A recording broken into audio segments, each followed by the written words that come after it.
Чтобы начать изучать данный трюк, рекомендую взять ручку с резинкой на конце. Так будет проще изучать этот трюк. А также вы уже должны уметь делать Extended Infinity во всех слотах, а также Triple Infinity. Видеоуроки на все эти трюки есть на моем канале. Первый этап изучения. Учимся опускать ручку по слотам в слот 3-4.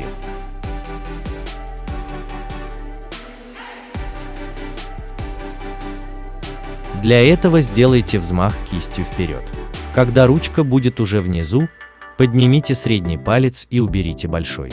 Но во время того, как вы поднимаете средний палец, нужно развернуть руку в положение Palm Down. Благодаря этому вы сделаете чардж в слоте 1-2. Когда вы сделали чардж, ручка находится в таком положении.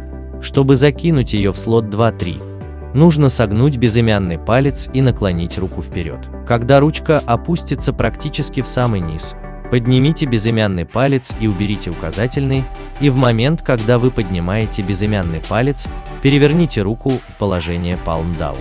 Благодаря этому вы сделаете чардж. После того, как ручка сделала чардж в слоте 2-3, согните мизинец и наклоните руку вперед. Когда ручка будет внизу, поднимите мизинец и уберите средний палец. И когда поднимаете мизинец, разверните руку в положение Palm Down. Тем самым ручка попадет в слот 3-4 и сделает один оборот чарджа.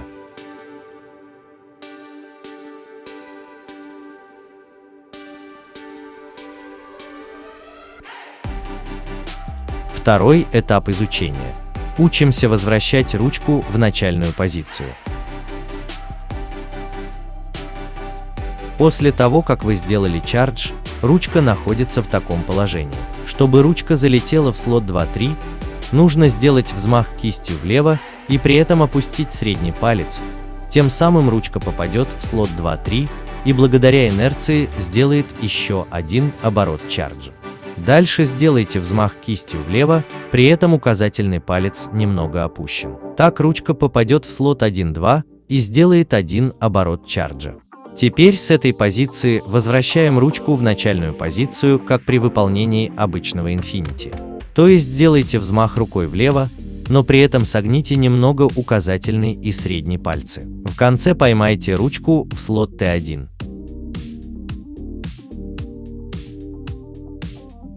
Третий этап изучения. Добавляем Extended Infinity в слоте 3-4.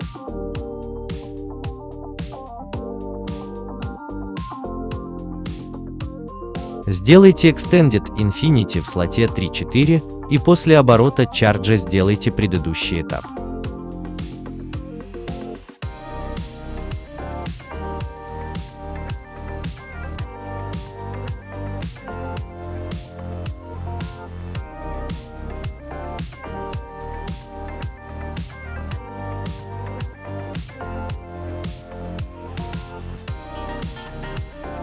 Последний этап изучения.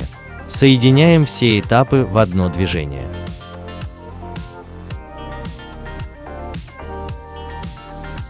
Для этого сделайте каждый этап один за другим.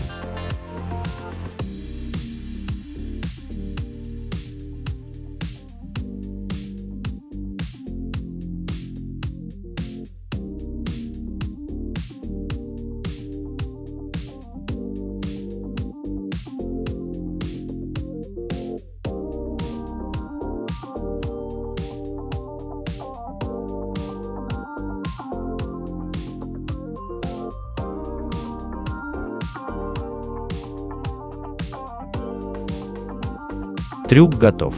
Если вы хорошо напрактикуете этот трюк, вы сможете выполнять его бесконечно. На этом все. Удачи в изучении!